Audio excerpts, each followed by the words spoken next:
굿모닝, 좋은 아침입니다. 오늘은 10월 22일 수요일입니다. 오늘도 말씀 앞에 나오신 여러분들을 주님의 이름으로 축복하고 또 환영합니다. 오늘도 말씀을 통해 허락하시는 하나님의 은혜와 평강이 여러분들의 삶 가운데 그리고 여러분들의 가정과 또 그 삶의 자리에 차고 넘치기를 기도하겠습니다.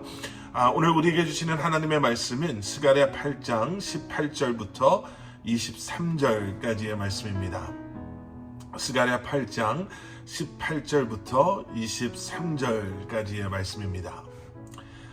지금 우리가 살고 있는 이 마이애미 지역에요, 이곳을 연고로 하는 미국 프로축구 리그 MLS의 팀 인터 마이애미라는 팀이 있습니다. 생긴 지 얼마 안 된 팀인데요, 엄청난 팬들을 보유한 미국 프로축구 팀들 가운데 가장 인기가 있는 팀 중에 하나입니다. 그 이유는 다른 데 있지 않고요, 이 팀에서 뛰고 있는 한 선수, 레오넬 메시라는 그 한 선수 때문에 그렇습니다. 세계 축구 가운데 가장 뛰어난 선수가 누구냐라고 한다면 정말 많은 사람들이 이 레오넬 메시라는 선수를 꼽을 것 같습니다. 물론 다른 선수들도 있겠지만요. 그런데 그 선수가 이제 자기 커리어 마지막 이제 은퇴를 앞두고 이곳 마이애미에 와서 뛰기 시작한 거예요. 이 선수에 대해서는 말로 설명을 드리지 않아도 운동을 좋아하지 않는 분들도 그 이름은 많이 들어보셨을 거예요.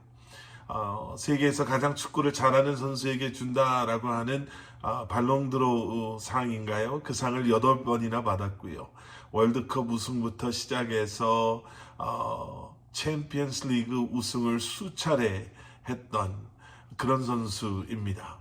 그런데 이 선수의 유년기는 실패와 어려움의 연속이었다라고 해요. 아르헨티나에서 태어나서 그곳에서 어렸을 때부터 축구를 했는데, 어렸을 때 이 성장을 방해하는 그러한 성장 호르몬 결핍증 판단을 받게 됩니다. 그래서 이 선수가 그 체구가 그렇게 크지가 않은 거예요.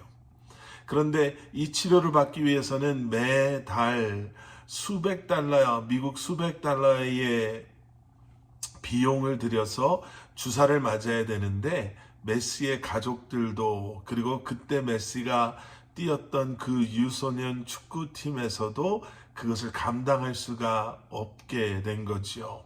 그래서 계약도 하지 못하고 이제 축구를 못하게 되나라고 포기하려고 하고 있었을 때, 스페인의 FC 바르셀로나라는 아주 유명한 또 부유한 그러한 축구 구단에서 메시를 스카우트합니다. 우리가 그 치료비를 부담할 테니 스페인으로 와서 뛰어라. 그렇게 해서 바르셀로나 유소년 팀으로 옮겨가게 돼요. 그리고 그곳에서 17살에 성인 프로 무대에 데뷔하게 됩니다. 이 이야기를 여러분들과 나누는 이유가 있습니다. 여러분, 실패 앞에서 사람들은 다양하게 반응하죠. 어쩔 수 없이 포기를 하는 사람들도 있는가 하면 그 실패를 또 다른 기회로 삼아서 다시 마음을 굳게 다지고 더 큰 성공을 향해, 꿈을 향해 나아가는 사람들도, 그리고 하나님의 은혜로 그 어려움 속에서 그 어려움을 이겨내고 더 높은 곳을 향해 나아가는 사람들도 분명히 존재합니다. 실패한 그러한 인생처럼 보였던 이스라엘 백성들에게도요, 하나님의 은혜가 임하게 돼요. 그리고 새로운 변화와 또 회복을 그들이 경험하게 됩니다. 하나님의 백성들로 그들의 삶의 우선순위가 올바르게 세워지자, 여러분, 하나님께서는요, 그들에게 이렇게 말씀하십니다. 우리가 어제 봤던 본문 뒷부분 15절의 말씀입니다. 그러나 이제 내가 마음을 돌려 예루살렘과 유다 백성들에게 은혜를 베풀기로 했으니 두려워하지 말라. 하나님께서 그들에게 내가 이제 너희들에게 은혜를 베풀기로 결정했다, 내가 은혜를 베푸겠다라고 말씀하시면서요, 하나님의 회복, 그 은혜를 시작으로 이제 그들이 열심을 다해 해야 할 것들을 말씀해 주십니다. 16절에서는요, 그들에게 이제 진실을 말하라, 거짓을 말하지 말고 진실을 말하라 라고 말씀하시고요. 17절에서는 악한 일은 생각조차도 하지 말아라 라고 말씀하십니다. 그리고 오늘 본문에 들어와서 19절에서 하나님께서는 이렇게 말씀하세요. 만군의 여호와가 이렇게 말한다. 넷째 달과 다섯째 달과 일곱째 달과 열째 달에 하는 금식의 날이 유다 백성들에게 기쁘고 즐겁고 유쾌한 명절이 될 것이다. 그러니 너희는 진실하고 평화를 사랑하라. 이제 진실하고 평화를 사랑하라 라고 말씀하십니다. 그리고 22절에서는요, 이렇게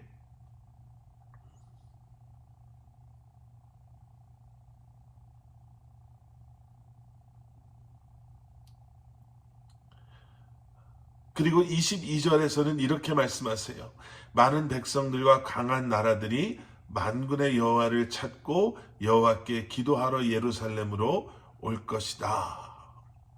여호와를 찾으라 라고 말씀하십니다. 하나님께서 원하시는 것이 바로 이것입니다. 진실을 말하고 악을 멀리하며 여호와를 찾는 그러한 삶. 하나님께서 이렇게 말씀하시는 것은요, 이스라엘 백성들이 하나님 아버지의 마음을 깨달아 알기를, 또 그리고 그 마음에 합당한 삶을 살기를 원하시기 때문에 그렇습니다. 하나님의 사람은 하나님을 닮아가며 하나님의 성품을 본받는 사람들입니다. 하나님을 기쁘게 해드리는 일에 힘쓰면서 하나님께서 원하지 않으시는 일들을 혐오하고 또 싫어하는 사람들, 그 사람이 바로 하나님의 사람입니다. 다시 한번 하나님의 말씀을 기억하시고 행하시되, 억지로 마지못해 해야 되니까 행하는 것이 아니라 우리의 과거의 모습을 다시 한번 기억하시면서 그런 우리를 끝까지 사랑하셔서 포기하지 않으시고 자녀 삼아 주신, 그리고 이제 내가 너희에게 은혜를 베푸겠다라고 말씀하시는 그런 하나님의 우리를 향한 변치 않는 사랑을 기억하심으로, 기쁨으로 하나님의 자녀된 모습으로 진실되고 또 악을 멀리하며, 그리고 매 순간순간 주님의 이름을 부르며 주님을 찾는 그러한 삶을 살아가시는 여러분들 되시기를 주님의 이름으로 간절히 축원합니다. 함께 기도하시겠습니다. 사랑의 아버지 하나님, 주님 감사합니다. 우리를 사랑하셔서 우리에게 내가 너에게 은혜 주겠다라고 결심하시고 우리를 끝까지 책임져 주시는 주님, 오늘도 이제 회복되고 변화된 새로운 삶을 살아감에 있어서 우리로 하여금 진실된 삶을 살게 하시고 악을 멀리하게 하시며 다시 한번 여호와를 찾는, 주님의 이름을 부르며 주님 앞에 나아가는 삶을 살아가는 그러한 저희들 되게 하여 주시옵소서. 오늘도 말씀과 기도로 새로운 한 날을 시작합니다. 우리의 마음을 아시고 우리의 염려와 생각을 아시는 주님께서 우리의 입술의 기도뿐만 아니라 마음의 기도, 그 작은 소리까지 들으심으로 우리에게 다시 한번 회복과 치유와 위로와 그리고 우리에게 더하시는 지혜와 능력이 함께하는 그러한 삶을 살게 하여 주시옵소서. 예수 그리스도 이름 받들어 간절히 기도드렸사옵나이다. 아멘.